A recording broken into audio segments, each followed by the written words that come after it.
ദേശീയ രാഷ്ട്രീയത്തിൽ BJPയുടെ പ്രസക്തി വർദ്ധിച്ചു. ഈ പാർട്ടി വളരെ ശക്തമാണ്.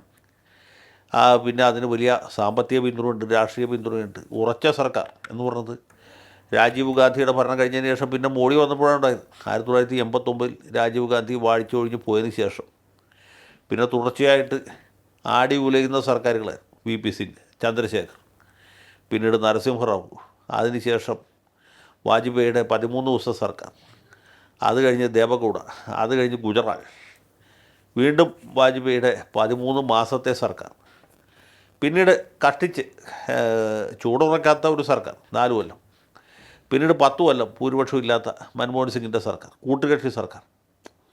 2014 പിന്നെ BJP ഒറ്റക്കക്ഷി എന്ന രീതിയിൽ ഭൂരിപക്ഷത്തോടി വരുന്നു. ഘടകകക്ഷികളുടെ പ്രാധാന്യം കുറയുന്നു. 2019 വിജയം ആവർത്തിക്കുന്നു കൂടിയ ഭൂരിപക്ഷത്തോടെ. 2024 ഭൂരിപക്ഷം കുറഞ്ഞു എങ്കിൽ പോലും സ്ഥിരതയുള്ള ഭരണം, ഘടകകക്ഷികൾ കൂറുമാറും, അപ്പോൾ സർക്കാർ വീഴുന്നൊക്കെയാണ് എല്ലാവരും വിചാരിച്ചത്. പക്ഷേ അങ്ങനെയൊന്നും സംഭവിച്ചില്ല. ഘടകകക്ഷികളാരും തന്നെ അമിതമായ അവകാശവാദങ്ങൾ ഉന്നയിച്ചില്ല.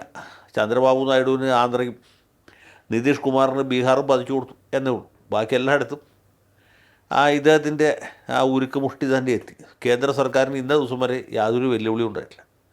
അവരാഗ്രഹിക്കുന്ന രീതിയിലുള്ള നിയമങ്ങളൊക്കെ പാസ്സാക്കി എടുക്കാൻ പറ്റി. ഇപ്പോൾ വന്നിട്ട് ഏറ്റവും അവസാനം ഏതാണ് നമ്മുടെ ഭരണഘടനാ ഭേദഗതി മാത്രമേ പാസ്സാക്കാൻ പറ്റാതെ പോയിട്ടുള്ളൂ. സുപ്രീം കോടതിയിൽ നിന്നാണെങ്കിൽ അങ്ങനെ വളരെ ബുദ്ധിമുട്ടുള്ള രീതിയിലുള്ള വിധികളൊന്നും വന്നില്ല.